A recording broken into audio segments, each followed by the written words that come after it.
Hello friends, मेरा नाम है वैभव और आप लोग देख रहे हैं कैरियर मित्रा के यूट्यूब चैनल को। दोस्तों, घटना चक्र यहाँ से हम लोग आधुनिक भारतीय इतिहास को पढ़ेंगे। चैप्टर नंबर 9 है जिसमें हम लोग आधुनिक भारत में प्रेस के विकास के बारे में आज चर्चा करेंगे।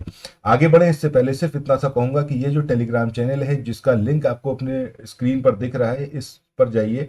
इसका लिंक मैंने डिस्क्रिप्शन बॉक्स में भी दिया हुआ है और इस वीडियो के मैसेज सेंटर में भी।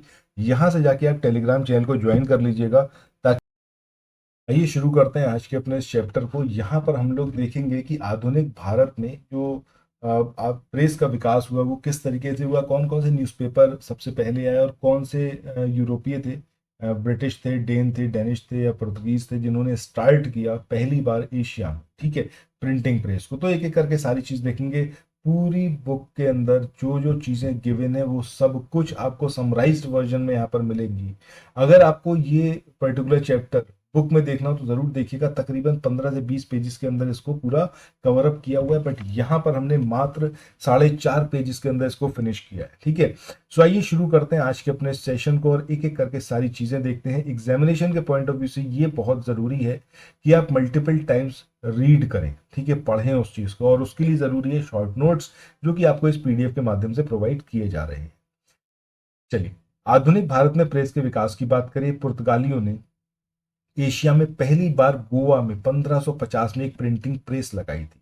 तो पुर्तगीज को याद रखना है, 1550 में पहली प्रिंटिंग प्रेस एशिया की लगी थी। कहां पर? गोवा में। एक नाम था विलियम बोल्ट्स का। इन्होंने हिंदुस्तान में समाचार पत्र को पब्लिश करने का पहला प्रयास किया, लेकिन ये अपने प्रयास में सफल होते इससे पहले ईस्ट इंडिया कंपनी ने वापस इंग्लैंड भेज दिया।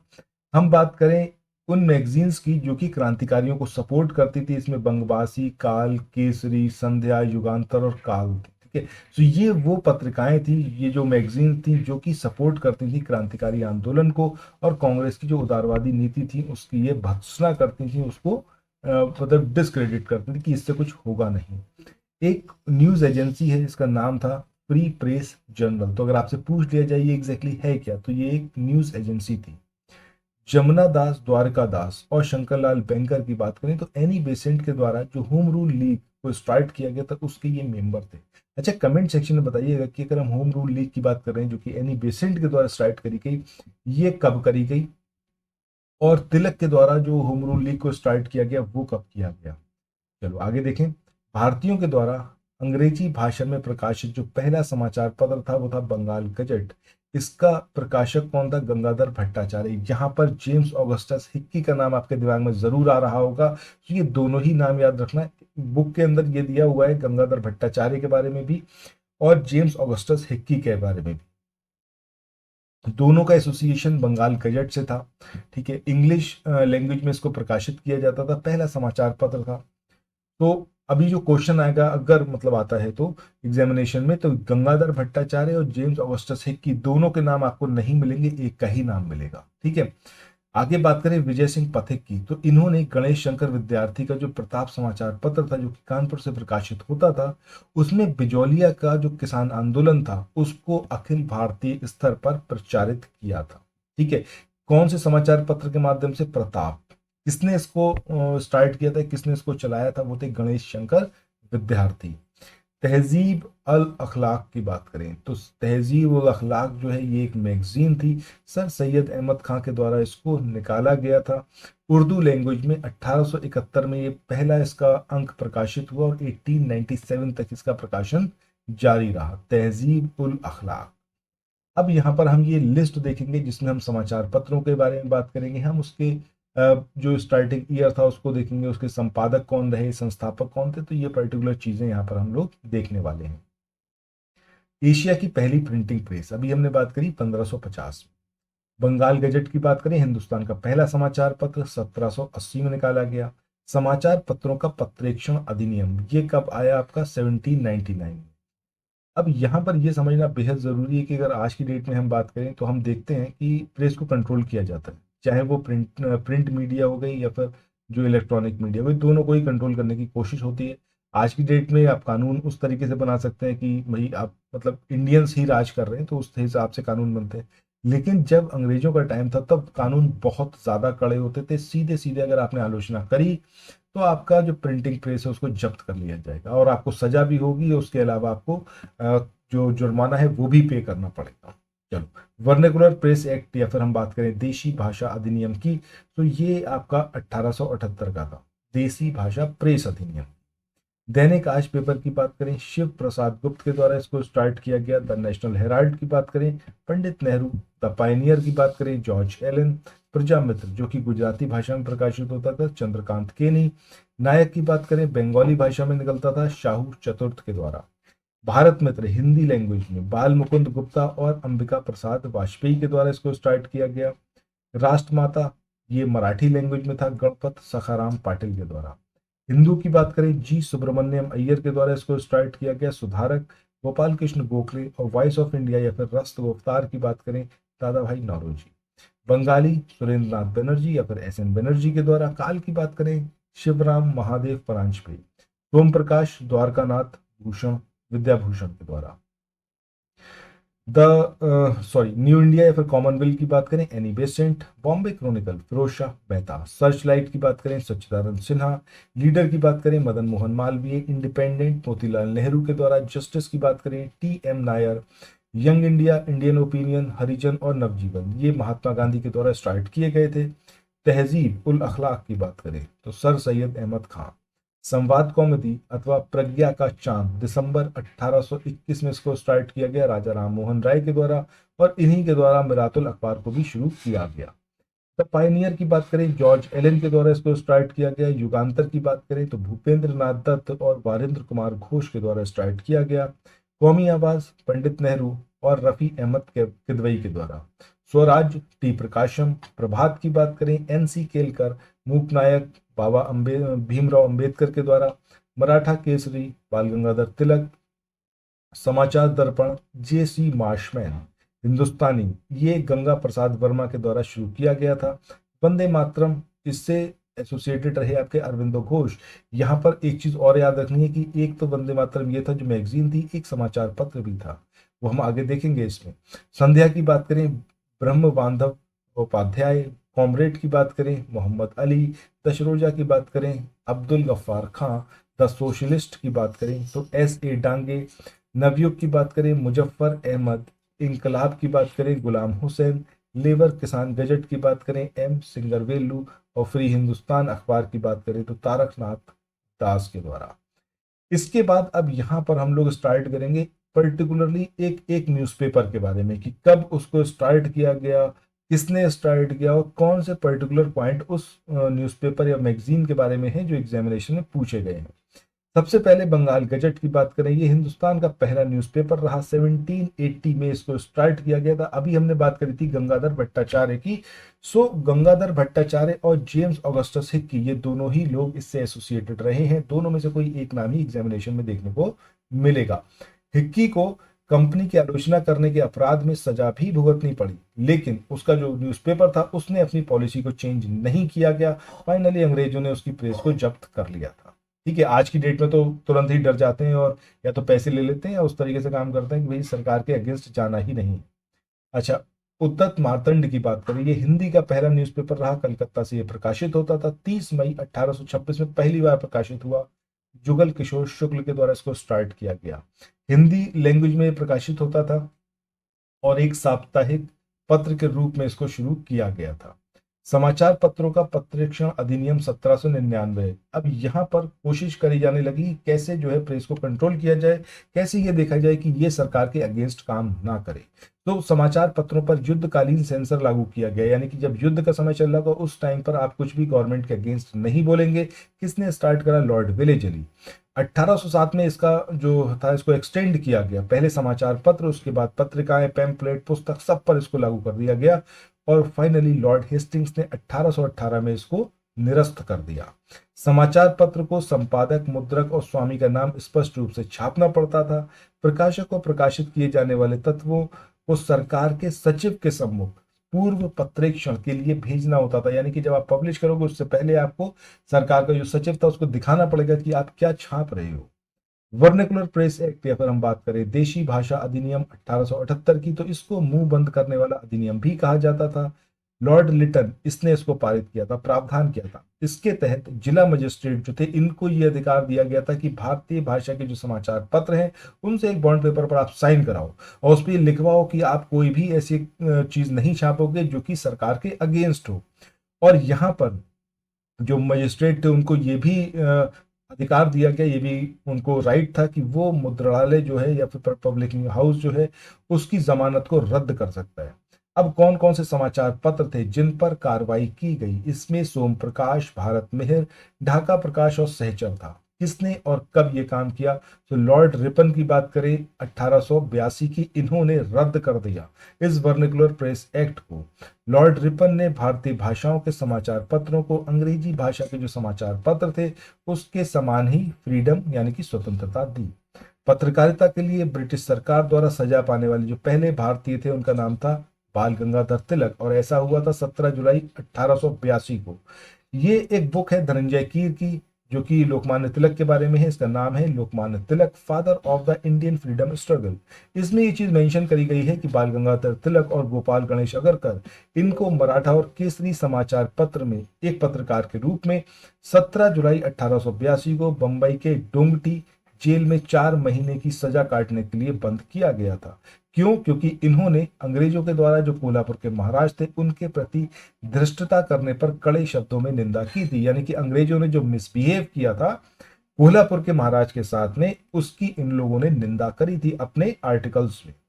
1897 में उन्हें जो है, यानी कि तिलक की बात कर रहे हैं, 2 अंग्रेजों की हत्या के लिए चापेकर बंधुओं को उत्तेजित करने के लिए, जिसमें एक आर्टिकल उन्होंने लिखा था जिसमें शिवाजी ने किस तरीके से अफजल खां को मारा था, उसका वध किया था, वो एक लेख था जिसके आधार पर जो है मतलब ये अंग्रेजों का मानना था कि चापेकर बंधु एक्साइट हुए थे और उन्होंने 2 अंग्रेजों की हत्या कर दी, जिसकी वजह से तिलक को 18 माह के कारावास का दंड दिया गया, क्योंकि आपने ऐसा एक आर्टिकल छापा जिसमें ऐसी चीजें आपने मेंशन करी जिससे चापेकर बंधु जो थे वो क्राइम करने के लिए प्रेरित हुए।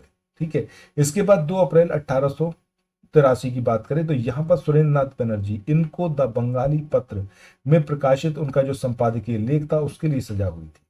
इसके बाद अगला अखबार है आपका फ्री हिंदुस्तान, वैंकूवर अमेरिका से ये प्रकाशित होता था। अप्रैल 1908 में पहली बार हुआ और तारकनाथ दास ये इसके प्रकाशक थे। संवाद कौमुदी या फिर प्रज्ञा का चांद की बात करें, राजा राम मोहन राय के द्वारा इसको स्टार्ट किया गया दिसंबर 1881 में कलकत्ता से। बांग्ला इसकी पर्टिकुलर लैंग्वेज हुआ करती थी। इसके बाद मिरातुल अखबार या फिर हम बात करें बुद्धि दर्पण, ये एक साप्ताहिक समाचार पत्र था, कलकत्ता से प्रकाशित होता था। 12 अप्रैल 1822 में पहली बार प्रकाशित हुआ। राजा राम मोहन राय के द्वारा इसको स्टार्ट किया गया था, फारसी इसकी लैंग्वेज थी। अब यहाँ पर इस पर भी काम मतलब कार्रवाई हुई थी। कैसे हुई थी कि 1823 में एक गवर्नर थे, इनका नाम था जॉन एडम, इन्होंने भारतीय प्रेस पर पूरी तरीके से प्रतिबंध लगा दिया था। यहाँ पर भारतीय प्रेस से ये चीज एक्सपेक्टेड करी गई थी कि लाइसेंस के बिना प्रकाशन अगर आप करते हो तो 400 रुपए का जुर्माना या फिर कारावास का दंड दिया जा सकता है, या फिर मजिस्ट्रेट जो है उसको ये राइट है कि भैया वो आपका जो पब्लिशिंग हाउस है, जो प्रेस है, उसको जब्त कर ले। और ये जो नियम है ये मुख्य रूप से भारतीय भाषाओं और भारतीयों द्वारा संपादित और उनके स्वामित्व यानी कि ओनरशिप वाले जो पत्र थे उनके लिए था, और इसी वजह से मिरातुल अखबार का प्रकाशन जो था वो बंद करना पड़ा। इसके बाद इंडियन मिरर की बात करें, ये एक दैनिक अखबार था, कलकत्ता से प्रकाशित होता था। 1861 में पहली बार हुआ और देवेंद्र नाथ टैगोर और मनमोहन घोष के द्वारा इसको स्टार्ट किया गया था। इंग्लिश इसकी पर्टिकुलर लैंग्वेज थी। केशव चंद्र सेन और नरेंद्र नाथ सेन इसके संपादकीय विभाग में थे और इसका प्रकाशन 1889 में बंद हो गया। इसके बाद गदर पत्र की बात करें, एक साप्ताहिक पत्र था, सैन फ्रांसिस्को से इसको स्टार्ट किया गया था 1 नवंबर 1913 को पहली बार। लैंग्वेजेस की बात करें तो उर्दू, मराठी, हिंदी, अंग्रेजी, गुजराती। इसके अलावा पख्तूनी भाषा में भी इसका एक जो अंक था उसको छापा गया था, और जो गुरुमुखी में छपा ये वो पहली बार 9 दिसंबर 1913 में। तो याद रखना है उर्दू, गुरुमुखी, मराठी, हिंदी, अंग्रेजी, गुजराती और पख्तूनी भाषा में भी। अच्छा, यहाँ पर बात करें कि ये जो पत्र था ये गदर पार्टी का मुखपत्र था जो कि साप्ताहिक पत्र था, यानी कि वीक में एक बार छपता था। तो बात चलिए गदर पार्टी की, तो इसका पहले नाम क्या था? Hindustan association of the Pacific coast. इसके जो नेतृत्वकर्ता थे या फिर मेन जो लीडर थे वो लाला हरदयाल थे, सोहन सिंह भाखना और करतार सिंह सराभा थे। उद्देश्य था भारत को ब्रिटिश राज्य से मुक्त कराना। और कहां से इसको शुरू किया गया? संयुक्त राज्य अमेरिका और कनाडा। ठीक है, चलो आगे बढ़ते हैं, बात करेंगे अब अमृत बाजार पत्रिका की। आगे हम यहाँ पर बात करेंगे अमृत बाजार पत्रिका के बारे में। अब क्या कुछ यहाँ पर दिया हुआ है अमृत बाजार पत्रिका के बारे में देखते हैं। इसको जो प्रकाशित किया जाता था वो कलकत्ता से 1868 में पहली बार इसका प्रकाशन किया गया। शिशिर कुमार घोष थे जिन्होंने इसको स्टार्ट किया था और ये स्टार्टिंग में बंगाली भाषा में प्रकाशित होती थी। 1878 में जब देसी भाषा या फिर हम कहते हैं वर्नाक्युलर प्रेस अधिनियम आया तो उससे बचने के लिए इसने रातों रात अपना जो मीडियम था उसको चेंज करके इंग्लिश कर लिया। पहले बंगाली भाषा में इसका प्रकाशन स्टार्ट हुआ था लेकिन इसको इंग्लिश में चेंज कर दिया गया। इसके बाद बंगाली की बात करें तो ये कलकत्ता से इसको स्टार्ट किया गया 1862 में। गिरीश चंद्र घोष के द्वारा इंग्लिश इसका मीडियम रहा और 1879 में एस.एन. बनर्जी ने इसका प्रकाशन जो था वो अपने हाथ में ले लिया। इसके बाद हिंदू पैट्रियट की बात करें, कोलकाता से इसको स्टार्ट किया गया था 1853 में गिरीश चंद्र घोष के द्वारा। भाषा इसकी थी अंग्रेजी। इसका जो पहले 2 वर्ष का संपादकत्व था वो गिरीश चंद्र घोष के पास था 1853 से 55 के बीच में। 1853 में हरीशचंद्र मुखर्जी इसके एडिटर बन गए और उन्होंने जो था वो नील किसान आंदोलन जो चल रहा था या फिर नील जो उत्पादन करने वाले किसान थे उनकी जो दुर्दशा थी उसको यहाँ पर उजागर करा इस पेपर के माध्यम से। 1861 में क्रिस्टो दास पॉल ये इसके संपादक बन गए और इन्होंने सपोर्ट करा किसको? जो जमींदार थे उनको। इन्होंने किसानों का हित ना देखते हुए इन्होंने जमींदारों को सपोर्ट करा और इनकी जो सहायता थी वो मदन मोहन घोष और द्वारकानाथ टैगोर जैसे नेताओं ने भी की थी। 1874-75 के बीच में लंदन में और 1878 में दिल्ली में इस पत्र का जो संपादन था वो सुरेंद्रनाथ बनर्जी के पास था। बाद में इस पत्र को ब्रिटिश इंडियन ओपिनियन ने खरीद लिया, ब्रिटिश इंडियन एसोसिएशन ने खरीद लिया। ठीक है, इसके बाद आगे बढ़ते हैं, बात करते हैं केसरी की। इसका प्रकाशन कहां से स्टार्ट हुआ? बंबई से 1881 में पहली बार हुआ। बाल गंगाधर तिलक के द्वारा इसको स्टार्ट किया गया मराठी लैंग्वेज में।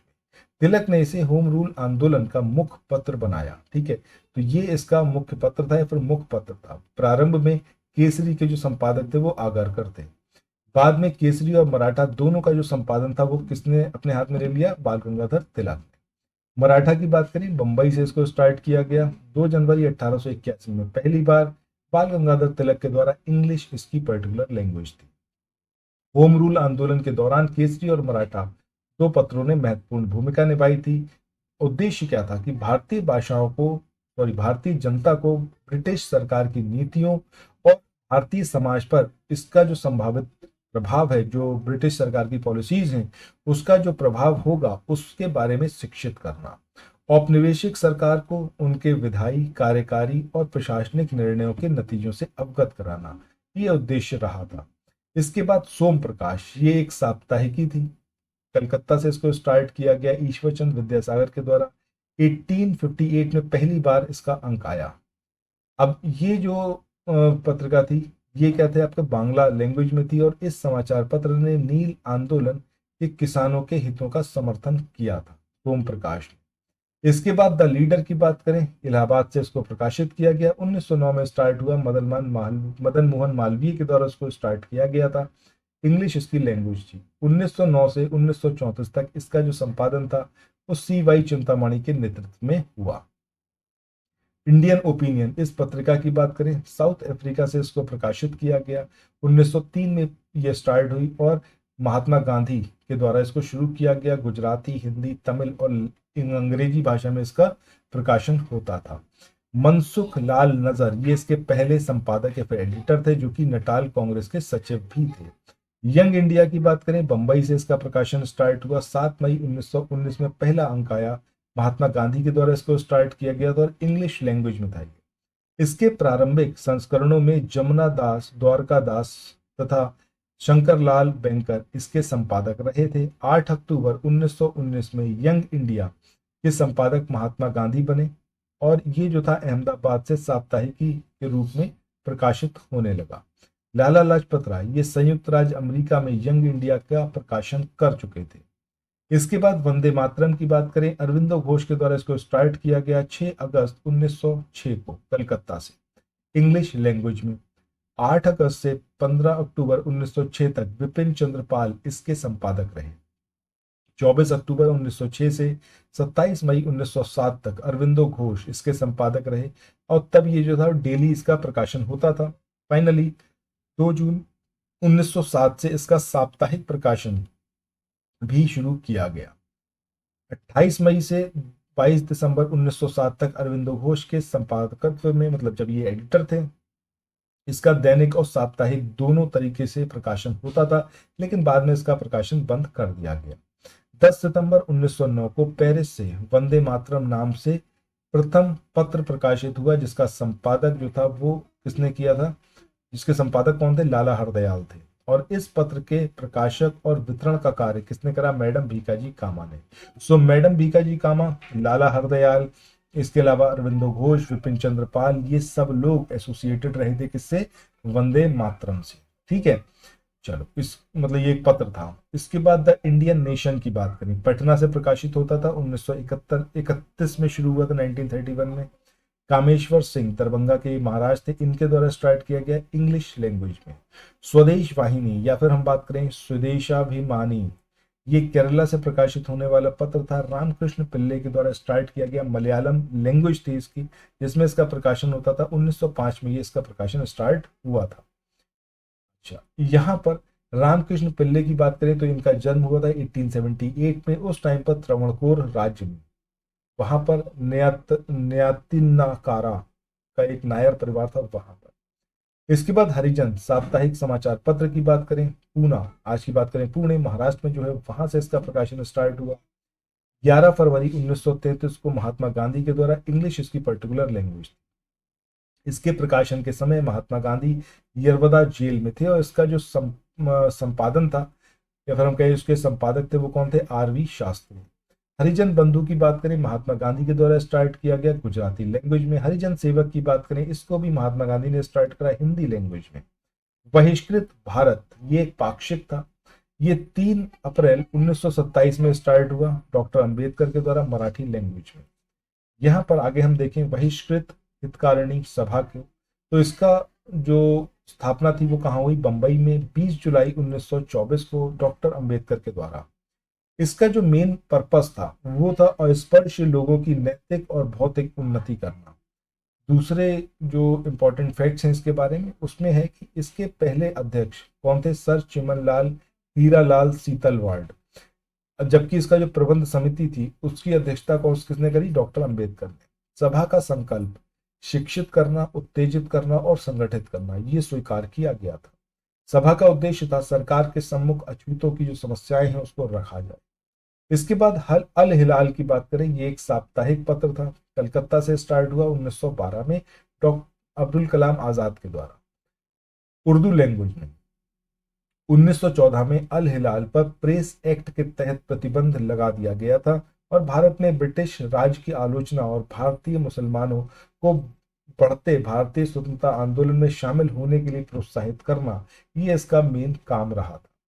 अल हिलाल का नाम मिस्र में इसी शीर्षक से प्रकाशित एक पत्र था उसके नाम पर रखा गया था, या फिर प्रकाशित एक प्रकाशन था, मतलब उसका नाम जो था वो भी अल हिलाल था, तो उसी के नाम से उसको स्टार्ट यहाँ पर किया गया।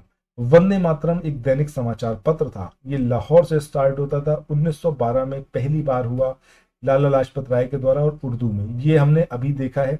वंदे मातरम एक हमने पत्र की भी बात करी थी, यहाँ पर ये एक समाचार पत्र है। ठीक है, तो इससे एसोसिएटेड रहे थे लाला लाजपत राय। 1912 में स्टार्ट हुआ, उर्दू लैंग्वेज थी लाहौर से। द पीपल, ये एक साप्ताहिक थी, इसको लाला लाजपत राय ने स्टार्ट किया, इंग्लिश लैंग्वेज में इसका प्रकाशन होता था। द पायनियर की बात करें, इलाहाबाद से होता था, जॉर्ज एलन के द्वारा स्टार्ट किया गया 1865। कौमी आवाज की बात करें, लखनऊ, यहां से इसका प्रकाशन होता था। 1945 में पहली बार स्टार्ट हुआ, पंडित नेहरू और रफी अहमद किदवई इससे एसोसिएटेड रहे। उर्दू इसकी लैंग्वेज थी और इसके अगर एडिटर की बात करें तो उनका नाम था हयातुल्ला अंसारी। रस्त गुफ्तार, इस पत्र की बात करें, दादा भाई नारोजी के द्वारा इसको स्टार्ट किया गया। इंडिपेंडेंट समाचार पत्र की बात करें, पंडित नेहरू का नाम याद रखना है।